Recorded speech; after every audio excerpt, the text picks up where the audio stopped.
Hi, my name is Xavier Haditsian, and I'm a therapist and coach with Naya Clinics.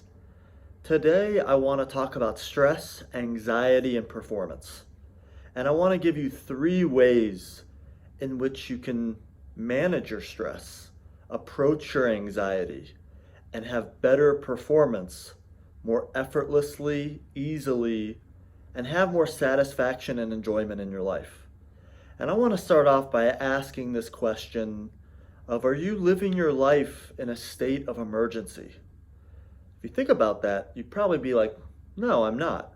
There's no ambulances coming to my house, there's no fires I'm putting out, and there's not really an emergency. And while that's the far extreme of an emergency, I like to think of living life as an emergency as a cultural epidemic that is going on.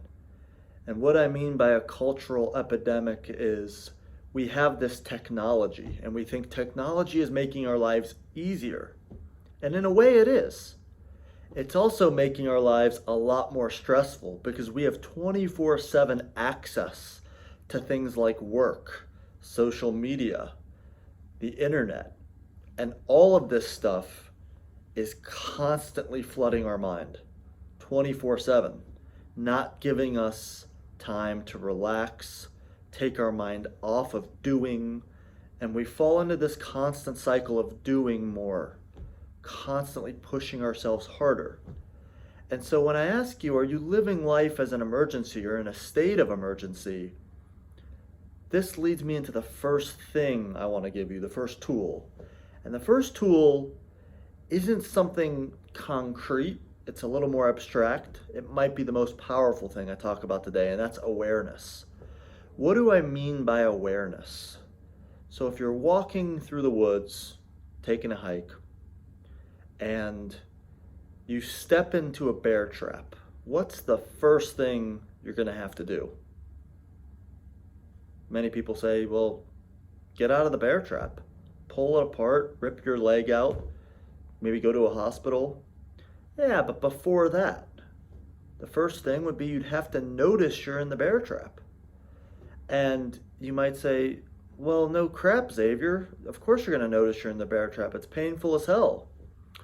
Yeah, in that case it is, and that is awareness, noticing. However, in our culture, awareness is a lot more subtle because we live in these stress hormones of cortisol, and we live in anxiety constantly. It becomes this very invisible background we live in. Much like a fish that swims in the water, it was born into the water. It doesn't even see the water until the fisherman pulls it out and it sees the land and the bush and people. At that moment, it realizes, wow, I was in water this whole time. And I believe anxiety and stress can be the same way. We're born into it in our families. We see our parents living in this high stress, high strung, anxious environment. It becomes what we become accustomed to, and we live it out in our lives at work. We make work deadlines feel like the world is coming to an end. We make relationships a struggle, high anxiety, sitting on the edge of our seats waiting for this other person. What's this other person gonna do? And this is what I mean by awareness, noticing, are you living life as an emergency in this state of survival? A couple ways to maybe understand that is, are you having trouble sleeping? Do you feel a constant pressure? Do you feel like your body is tense a lot? Do you notice shortness of breath? Also, is your life constantly a to-do list, chasing after the next thing to check off, checking the boxes? Or are you constantly chasing the next high? Do you notice these highs and lows, highs of excitement and lows of depression, or no motivation, kind of like a roller coaster? All of this can be reminiscent of living in a state of survival, living in a state of emergency, a lot of anxiety that becomes our norm, and therefore we don't see it. Much like the fish swimming in the water that has always known the water and doesn't even, it's so up close, it doesn't even see it. So awareness is key. Noticing, wow, I'm always under pressure. That's the first thing. And that's imperative in making any change. I like to say awareness alone is curative, and noticing that in your experience is powerful. The second thing I want to talk about is creating a metaphor for your life that shifts the context of your life. So living life as an emergency is a metaphor, or living life as a war, or a battle, or living life as a competition, or living life as a to-do list to check off. Those are all metaphors that give us an experience of life. And if you think about the experience of living life as a war or a to-do list, it's not very enjoyable. There's no enjoyment factored in. It's, how do I get through this? How do I get on to the next thing? How do I survive? How do I not get fired or not get a bad review from my supervisor? All of this is a context or a metaphor, like I've been talking about, where anxiety becomes the invisible undertone of our life. So how do you shift your metaphor? Well, let me give you a couple examples, and I want you to come up with your own, because I think it's most powerful when you see what's most compelling to you. I've worked with people, and some people love to think of life as an adventure, or life as a dance. There's something of jumping into this dance and blending with whatever comes. Or life as a game. Sometimes a game is more fun to play than war or battle. Or life as really whatever you want it to be. Those are just a couple examples. So identifying a new metaphor, which doesn't necessarily change what you're doing, but it changes how you're showing up, how you're participating. So a lot of people think, oh, I hate my job. I need to change jobs or reinvent my career. Maybe it's the way you're showing up. Maybe it's the metaphor in which you're bringing to that job, that this job is a war, and I've got to struggle and fight every day and survive it. What if your job was an opportunity, or was a place to really contribute or grow, and it was a challenge you could grow with? Or what if your job was fun and you could brighten people's day? There's a lot of different metaphors to approach life with. And much like the movie Groundhog's Day, you see Bill Murray's character in the movie living the same exact day over and over and over, and it drives him crazy. But he sees that it's not what happens in his day that really matters, but how he approaches it.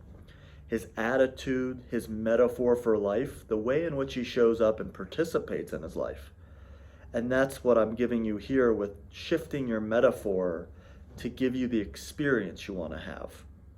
Not necessarily changing what you do, more how you do it. That's the second thing. The third thing I want to talk about is creating a space of being. We live in this world in a constant state of doing. What do I need to do next? What's the next thing on my to-do list? The next thing on my plate? And I like to use this little diagram, and it's not a great one or anything, but I'm going to show it. So you see a circle on this page, and the circle represents you. And anything outside the circle is the external world. So people, places, things, events, they all fall outside the circle. And oftentimes, the way we feel, our emotional state, is directly a result of what is going on with these relationships to external people, places, and things. If something good happens at work, we feel good. If something good happens in our relationship, or our love, our spouse or partner does something nice, we feel good. If they do something we don't like, we feel bad. If there's a deadline at work, we feel pressure. These things press into us, and they're the things that tend to dictate our emotional state. And this right here kind of signifies this doing. We're doing, and we're in reaction to the external world, to the so-called stressors. And this is what we learn at a young age, to be vigilant, look out for where threat is coming from. And we also seek pleasure and high outside of ourselves. We go shopping, we eat, we drink, we might sleep, we might use other behaviors from out here to get a state change, to change the way we feel emotionally. And that's all in the category of doing. So a lot of times we look for fulfillment by doing more or getting more.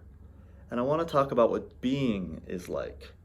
And being is a space that is completely unattached from doing. And I like to think of it as being can be a center in the middle of the circle. And so a lot of clients I work with, they say when things are going well, they're confident, they think they can do a lot, they're being successful in their life, and at the first sign of hardship, or if things aren't going well, they have no self-esteem, no confidence. And so, like I said, they're completely dependent on what's happening out here. By creating a space of being in the middle, this inner circle, it's really a space that is independent of your behavior, independent of your results, whether you win or lose. It's the feeling that you're going to be okay, that you are okay, independent of your results, your performance, what's happening in the outside world. This is a really esoteric, abstract idea for people to grasp. So how do you cultivate being, or this inner citadel or inner sanctuary, like a well of resources we can call upon, like peace, equanimity, serenity, non-attachment, or even groundedness and resilience? How do we call upon this? First thing I think is necessary is to have rituals in place that allow you to relax and feel calm. If you train your body and your mind to begin to relax more, that's going to be a resource you're going to be able to access more in times of high stress. So creating practices like meditation or yoga or any mindful practice can begin to create this circle, this space of being in your life. Most people, their space of being is like a little dot in the middle.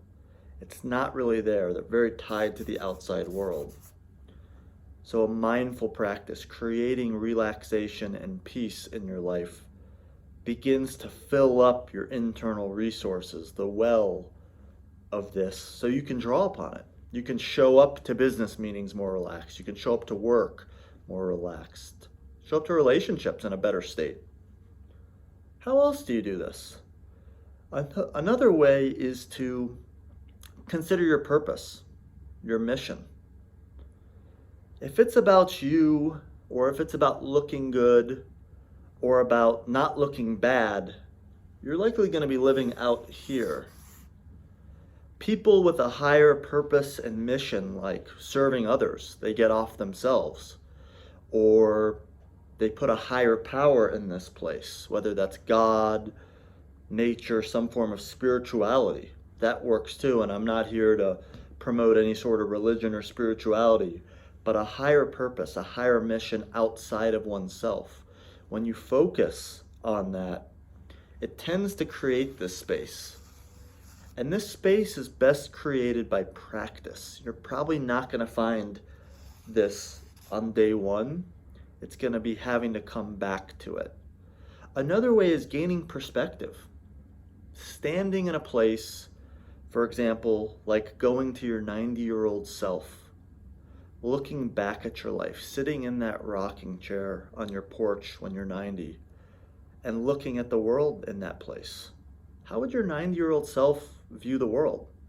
They would have perspective and wisdom, maybe a peace of mind about them. Going to that place. Another idea, which I did during my college years when I was very stressed and life just seemed really busy, is I created an inner sanctuary. I created an imaginary room in my mind, and it had this big window that overlooked the beach.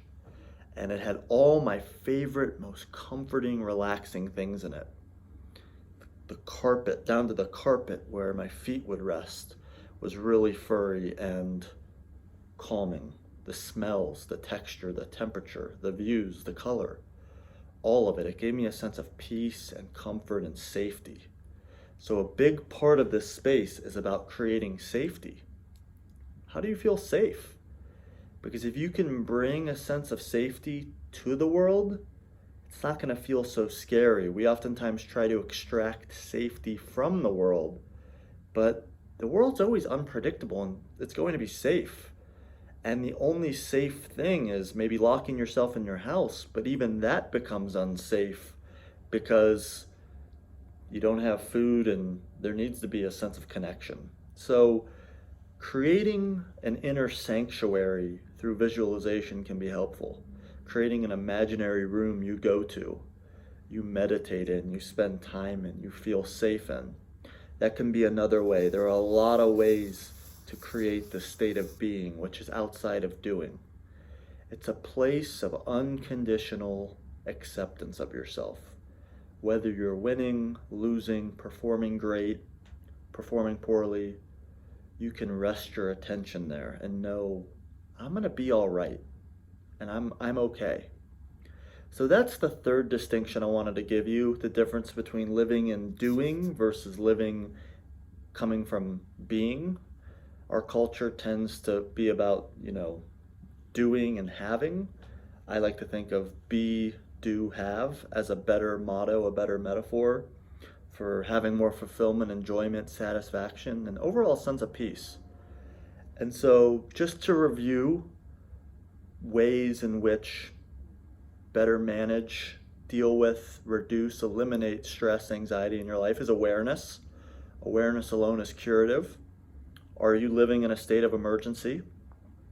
2 is shift your metaphor, maybe from life as a war or a competition or a to-do list to life as a dance or a game or an adventure or something fun maybe. 3rd one, create a space of being. Get curious about how to be rather than always do, because living in a constant state of doing will ultimately put you in that state of an emergency and life won't be very fulfilling. So I really loved being here today, talking with you about 3 ways to deal with, address stress and anxiety in your life. And it's a real passion of mine to help clients I work with navigate the waters of their life.